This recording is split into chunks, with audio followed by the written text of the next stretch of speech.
신앙생활을 오래 하다 보면 겉으로는 신실해 보이지만 속은 점점 무뎌질 때가 있습니다.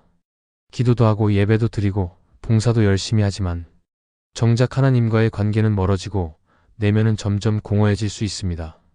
말로는 하나님을 높이지만 마음은 하나님과 상관없이 돌아가고 있다면 그것은 겉과 속이 다른 신앙입니다. 사람들 앞에서는 신앙 좋은 사람처럼 보이지만 정작 하나님 앞에서는 중심을 감출 수 없습니다. 신앙의 겉모습은 얼마든지 꾸밀 수 있지만 하나님은 언제나 우리의 중심을 보십니다. 성경은 위선적인 신앙의 모습을 분명히 경고합니다. 바리새인들의 외식적인 종교 생활은 예수님의 가장 강한 질책을 받았고 하나님께서 원하시는 것은 헛물이 아니라 중심의 정직함이었습니다. 겉으로는 경건하지만 속은 하나님과 멀어진 신앙은 결국 무너질 수밖에 없습니다. 겉과 속이 다른 신앙은 처음에는 아무 문제 없어 보이지만 시간이 지날수록 열매가 드러나고 결국 하나님 앞에서 그 실체가 밝혀지게 됩니다. 오늘은 겉과 속이 다른 신앙이 결국 어떤 결말을 맞이하게 되는지를 함께 나누려 합니다. 이 말씀을 통해 우리의 신앙을 점검하고 하나님 앞에서 진실한 믿음을 회복하는 시간이 되기를 바랍니다. 첫째, 위선은 자신을 속이는 가장 교묘한 죄입니다. 신앙생활에서 위선이 가장 위험한 이유는 그것이 단지 남을 속이는 차원을 넘어서 결국 자기 자신까지 속이게 되기 때문입니다. 처음에는 다른 사람에게 신앙적으로 인정받고 싶어서 외적인 모습을 꾸미기 시작합니다.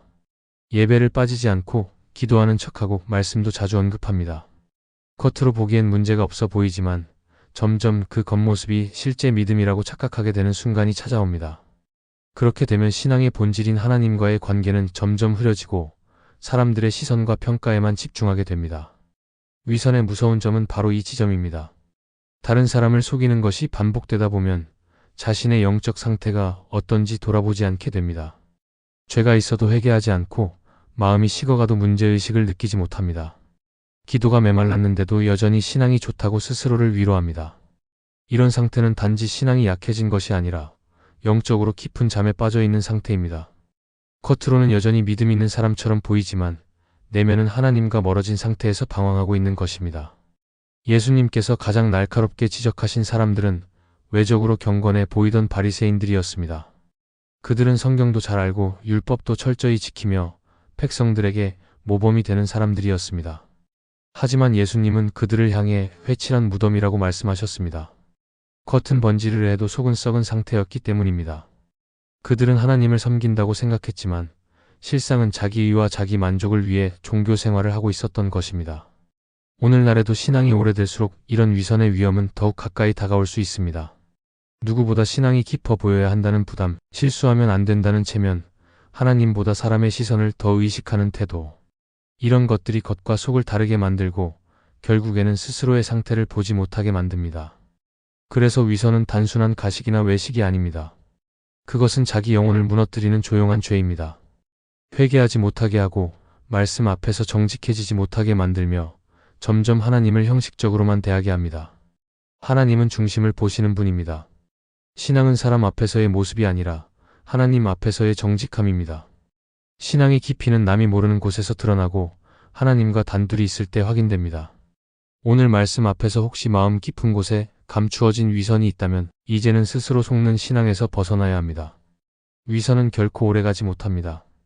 회개하고 정직함으로 돌아갈 때 하나님은 다시 중심을 붙들어 주십니다. 하나님 앞에서 다시 진실한 믿음으로 설 수 있도록 지금 이 자리에서 마음을 열어야 할 때입니다. 둘째, 예배당 안에서는 거룩한데 가정에서는 차가운 사람이 됩니다. 신앙이 겉과 속이 다를 때 가장 먼저 드러나는 곳은 가정입니다.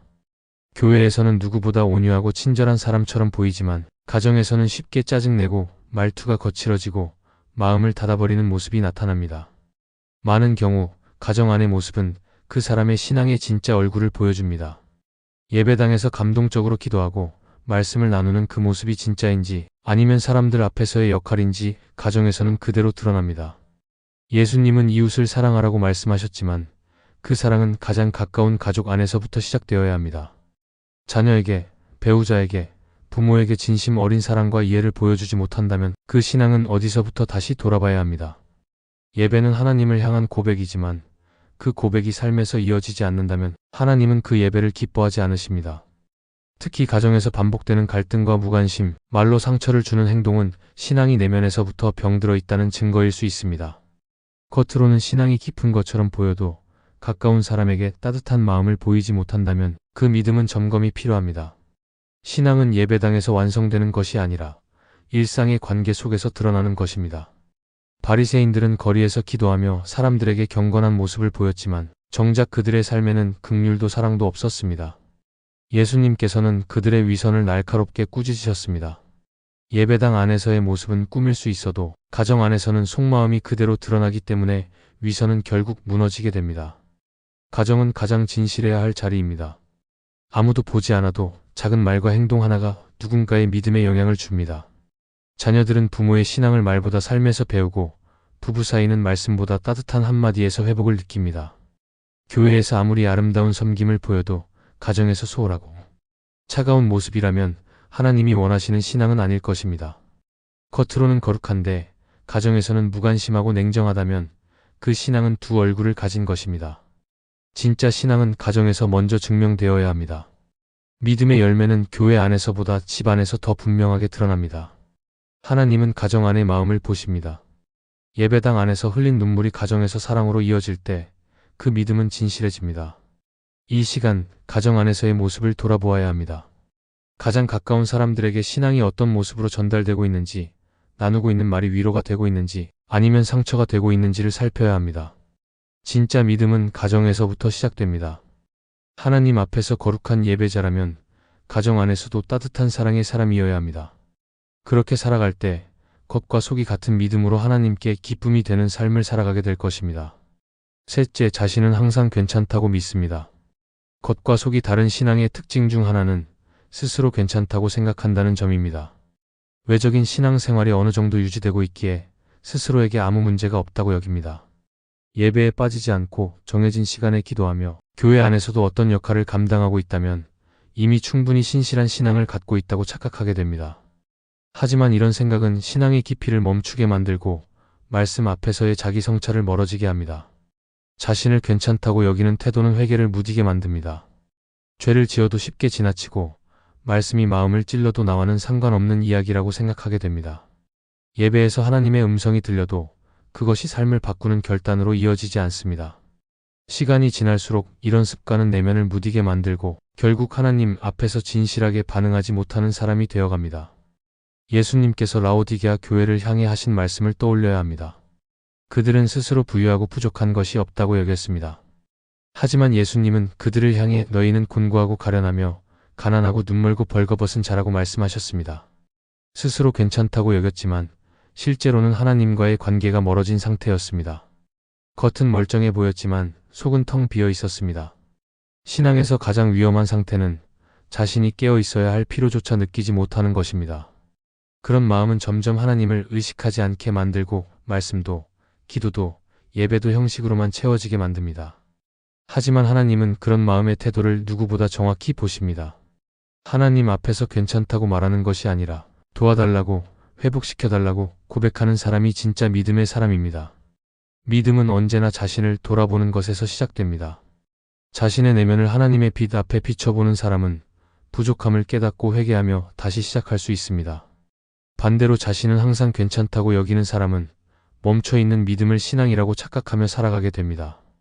그런 마음은 결국 영적으로 무감각하게 만들고 하나님과의 친밀함을 잃어가게 만듭니다. 겉으로 괜찮아 보이는 것과 실제로 하나님 앞에서 괜찮은 것은 다릅니다. 하나님은 중심을 보시는 분이시기에 아무리 스스로 괜찮다고 여겨도 하나님과의 교제가 사라져 있다면 그 믿음은 다시 돌아봐야 합니다. 지금도 하나님은 정직한 고백을 기다리십니다. 괜찮지 않습니다. 도와주십시오. 라는 기도가 하나님의 마음을 움직입니다. 그렇게 중심을 내어드리는 사람이 진짜 복된 사람입니다. 겉모습에 안주하지 말고 스스로를 속이지 말고 하나님 앞에서 오늘의 내 믿음을 다시 점검하는 용기를 내야 합니다. 그래야 다시 살아나고 다시 회복됩니다. 이것이 겉과 속이 같은 신앙으로 나아가는 첫걸음입니다. 겉과 속이 다른 신앙은 처음에는 문제 없어 보입니다. 오히려 겉모습이 단정하고 말이 은혜로우며 신앙의 경력이 길수록 더 안정돼 보일 수 있습니다. 그러나 하나님께서 보시는 것은 겉이 아니라 중심입니다. 외적인 경건이 아무리 그럴듯해 보여도 하나님과의 관계가 무너져 있다면 그 믿음은 점점 공허해지고 결국에는 무너지게 됩니다. 위선은 스스로를 속이며 하나님 앞에서도 진실하지 못하게 만들고 삶의 가장 가까운 자리인 가정에서 신앙의 열매를 맺지 못하게 합니다. 더 무서운 것은 그런 상태를 인식하지 못한 채 자신은 괜찮다고 믿으며 살아가는 것입니다. 하나님은 지금도 마음을 열고 돌아오는 자를 기다리십니다. 포장된 신앙이 아니라 정직한 고백, 외식이 아닌 회개를 통해 중심이 회복되기를 바라십니다. 믿음은 겉과 속이 같을 때 생명을 가집니다. 예배당 안에서나 집 안에서나 사람들 앞에서나 홀로 있을 때나 같은 중심으로 하나님을 바라보는 것이 진짜 신앙입니다. 말씀을 통해 내 안의 위선을 보게 되었다면 지금 이 자리에서 멈추고 하나님의 은혜를 구해야 할 때입니다. 하나님은 중심이 무너졌던 자를 다시 세우시고 진실하게 서고자 하는 자를 결코 외면하지 않으십니다. 오늘 이 말씀을 통해 겉과 속이 같은 정직한 믿음으로 다시 세워지기를 바랍니다. 하나님 앞에서 진실하게 서는 그 한 걸음이 무너졌던 신앙을 회복시키는 시작이 될 것입니다. 이 영상이 은혜가 되셨다면 좋아요와 구독을 눌러주시면 감사하겠습니다. 여러분이 눌러주시는 좋아요는 이 영상을 더욱 많은 크리스찬들이 보게 하는 은혜의 통로가 될 것입니다. 또한 이 영상이 은혜가 되었다면 채널을 구독해 주시면 감사하겠습니다. 구독을 하면 여러분들은 새로운 영상을 놓치지 않게 될 것이고 그것은 분명 여러분의 믿음에 도움이 될 것입니다. 그리고 구독은 영상을 만드는 제작자에게 큰 힘이 될 것입니다. 이 영상을 보시는 모든 분들에게 하나님의 크신 은혜가 가득하기를 바랍니다.